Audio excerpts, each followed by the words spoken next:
So my research was on the temporal progression of amyloid beta, tau pathology, and endoplasmic reticulum stress in pediatric traumatic brain injury. Like he said, my name is Nabeeha Shakil, and I worked under Professor Zhang. So traumatic brain injury in pediatrics. According to the U.S. Center of Disease Prevention and Control, they estimate that about 475,000 children experience some sort of TBI.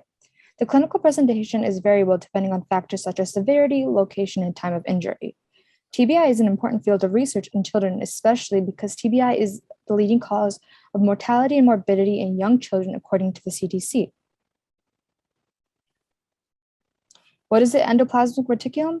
Well, the ER is the largest membrane-enclosed organelle found in only eukaryotic cells. It is an important site of protein synthesis, transport, protein folding, lipid synthesis, carbohydrate metabolism, and calcium storage.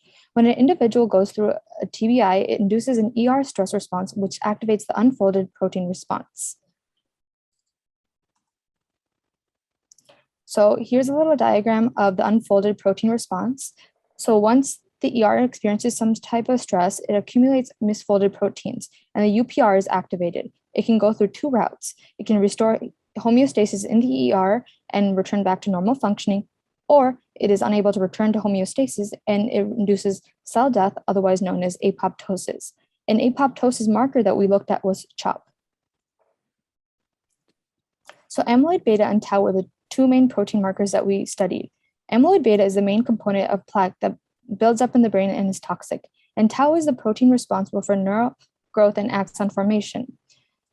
They both impact neurological and cognitive functions. Studies already demonstrate that TBI is a risk factor for Alzheimer's, and it's important to study amyloid beta and tau because there's already studies done on Alzheimer's and plaque buildup and cognitive dysfunctions. And it is important to find a link in pediatric TBIs and the onset of Alzheimer's. So our methodology, we received 21 mice from the same leader, and we divided them in two groups, the sham, which was the healthy control, and the TBI group.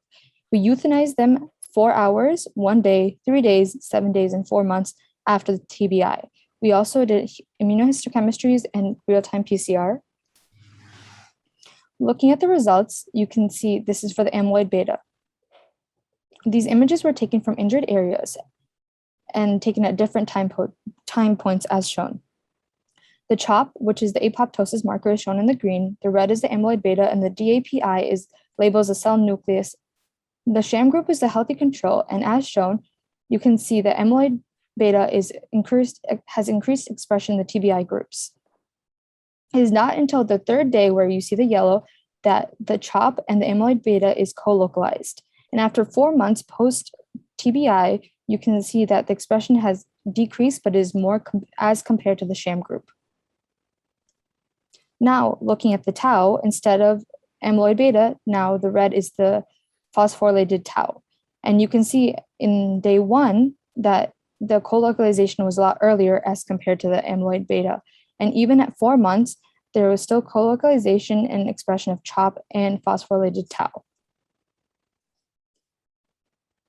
So looking at the conclusions, we could tell that amyloid beta and tau were co-localized with CHOP markers that were dependent on time after the induced TBI.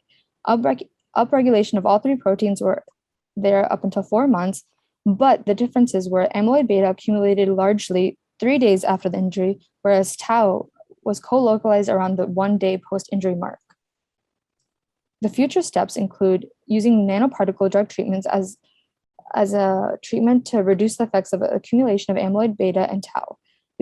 We are also in the process of analyzing behavior effects after the TBI using animal tracking software. And we are trying to figure out the time frame of when to treat the TBIs to ensure there's no onset of future cognitive defects. And it is important to determine how to prevent the accumulation of both markers to prevent the cognitive defects from worsening. Thank you. And the references.